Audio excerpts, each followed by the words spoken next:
बेटा नाश्ता ठंडा हो रहा है। हाँ बस आया, 2 मिनट 2 मिनट बस आया।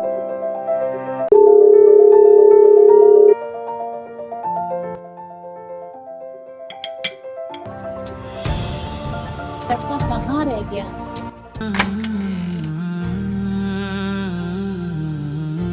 काश तुझको भी मेरे दिल की आग दिख जाए।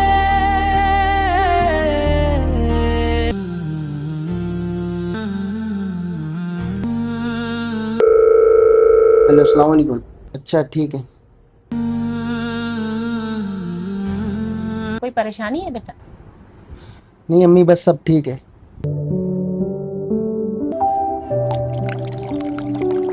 हाय अल्लाह, ये मैंने क्या कर दिया है। या अल्लाह का लाख लाख शुक्र